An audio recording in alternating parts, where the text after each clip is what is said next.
স্বৈরাচার, নিজের দামে বুঝে নিব নিজের অধিকার।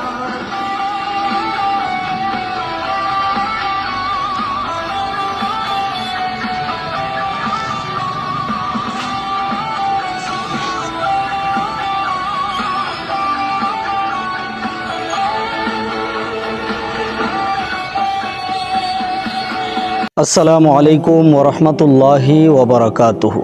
বিসমিল্লাহির রহমানির রহিম। সম্মানিত দর্শক, আশা করছি সকলেই ভালো আছেন। দর্শক শ্রোতা, আজকে যে বিষয়টি নিয়ে কথা বলবো সেই বিষয়টি হলো বাংলাদেশের জয়পুরহাট জেলার কোনো একটা জায়গায় একটা মসজিদের উপরে একটা অনুষ্ঠানের মাইক বাজতেছে, তাও গান। এই কথাটা না বলেই পারছি না, কারণ এটা একটা ইমানি দায়িত্ব। আল্লাহর ঘর মসজিদের অপমান যে একটা মসজিদের উপরে গান বাজতেছে মাইকের মধ্যে প্রকাশ্যে, বলুন আর পাপ করার জায়গা কোথায় আছে? একটু বিবেকে বাঁধলো না? কোথায় মাইকটা টানাইলাম? মানুষ ইবাদত করে নামাজ পড়ে সেই জায়গায় মাইকটা নিয়ে গান বাজানো কতটা মূর্খতা! দেখুন, আখিরি জামানায় মানুষগুলো এমন হয়ে যাবে, বেপরোয়া হয়ে যাবে। আগের যুগে মানুষ মসজিদ দেখলে সালাম করছে, আর এই যুগে মানুষ মসজিদের উপরে গান বাজায়। পাপ কোথায় বাড়ছে দেখেন। করতে করতে সীমা অতিক্রম করে ফেলেছে। মসজিদের আশেপাশে গান বাজনানোটাও একটা বেয়াদবির শামিল। সেই জায়গায় মসজিদের ছাদের উপরে মাইক, তাও গান বাজতেছে। কোথায় বেয়াদবি করতে হবে সেটাও মানুষ জানে না। আল্লাহর ঘর মসজিদের উপরে মাইকটা নাইলো, মোনাজাত নিয়েও তামাশা করছে। এবার দেখলেন মসজিদের উপরে মাইক বাজাচ্ছে, তাও গান বাজাইতেছে। মানুষ নামের আর অন্য কিছু, যে মসজিদের প্রতি মানুষের সম্মান কমে গেছে। যখন দেখবেন ধর্মের প্রতি মানুষের সম্মান কমে গেছে, যখন দেখবেন মানুষ মসজিদের প্রতি আগ্রহ নাই, ধর্মের প্রতি আগ্রহ নাই, সে যে মুসলমান সেই পথেও আগ্রহ নাই, মসজিদে মাইক বাজানো হইল, গান বাজানো হইল, এরিয়ার কি আপনারা কেউই নাই মহল্লার যে এটাকে বাধা দিবেন?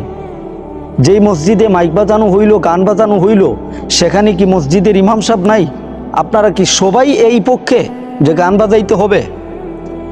এই মসজিদের কি কমিটি নাই যেখানে গান বাজানো হইল? সেই মসজিদ কমিটি গিয়েও তো বলতে পারতো যে এটা নিষেধ। যদি সেটাও বলতে ভয় পায়, তাহলে তারা মুসলমান হইল কিভাবে? যিনি মসজিদের ইমাম, যিনি নামাজ পড়াচ্ছেন সেই মসজিদের ইমাম সাহেব, তিনি কি দায়িত্ব নিয়ে সেটা বন্ধ করতে পারলেন না? আর তিনি থাকতে কেন ওই মসজিদে গান বাজানো হইল? যদি কিছু বলা হয় তাহলে তো আমার চাকরি শেষ। এই যে একটা ভয় অন্তরে ইমামদের, এই ভয়টা একটু দূর করুন। ইমামতি ছাড়া অন্য হাজার হাজার কাজ আছে যেটা আপনার জন্য সম্ভব।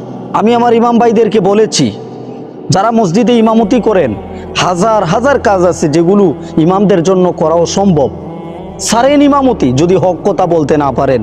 মসজিদের ইমামতি আপনার জন্য নয়, অথবা এটা তিতা লাগতে পারে, কিন্তু আসলেই সত্য। যদি সেটা হারাম হয় তাহলে মসজিদের এরিয়ার ভিতরে তো বাজানো কথা না। মসজিদের ছাদের উপরে মাইক বাজিয়ে গান বাজানো হচ্ছে, মহল্লার একটা মানুষও নিষেধাজ্ঞা করলো না।